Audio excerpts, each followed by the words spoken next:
আপনারা কি জানেন কিয়ামতের ময়দানে কোন ইমানদারকে, কোন মানুষকে আল্লাহ তাআলা কোন হিসাব করে বিনিময় দিবেন না, বিনা হিসাবে দিবেন, যে হিসাব নিকাশ নাই, বিনা হিসাবে ঢেলে দিবেন আল্লাহ তাআলা কাকে জানেন?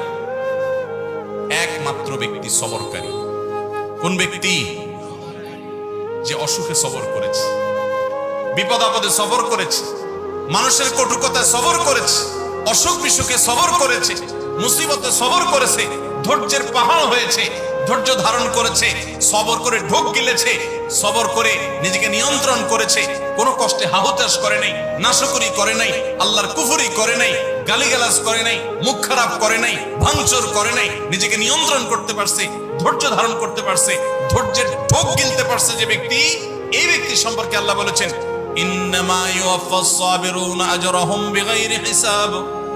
সবরকারীদের বিনিময় আল্লাহ রাব্বুল আলামিন কিয়ামতের ময়দানে কোনো হিসাব নিকেশ করা ছাড়া, তুমি নামাজ কয় ওয়াক্ত পড়ছো, রোজার কতগুলোর সওয়াব পাবা, সুবহানাল্লাহ কতবার পড়ছো, আলহামদুলিল্লাহ কতবার পড়ছো, কয়বার কোরআন খতম দিছো, কয়বার কি ভালো কাজ করছো, এই সমস্ত হিসাব নিকেশ নেই বান্দা। তুমি সারা জীবন সবর করেছো, সব ক্ষেত্রে সবর করেছো, আজকে তোমার দেওয়ার ক্ষেত্রে কোনো হিসাব নিকেশ নাই, বিনা হিসাবে আল্লাহ তাআলা ঢেলে দিবেন।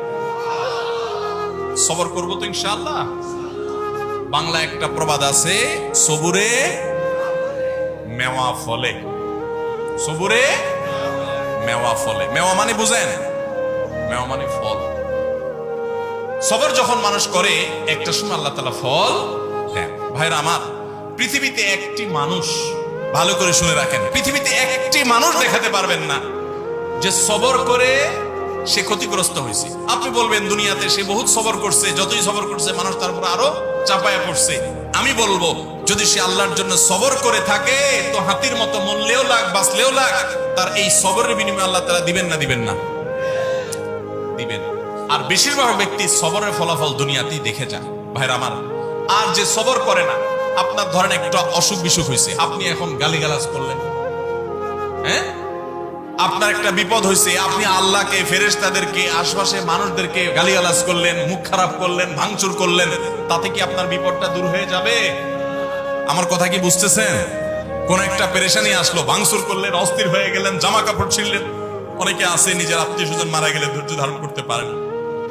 আমি নিজে কানে শুনেছি এরকম অনেকে, নিজের নাতি মারা গেছে, ছেলেটা মারা গেছে, তো বলে আজরাইলে কি চোখ খাইছে?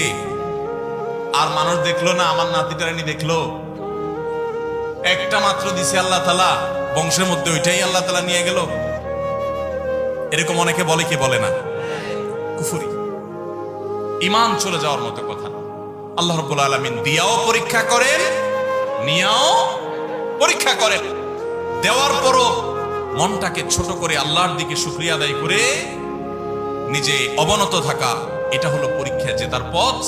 আর আল্লাহ যখন নিয়ে যান তখন সবর করে ঢুক গিলতে পারা, এটা হলো সবর। আল্লাহ আমাদের সবাইকে তৌফিক দান।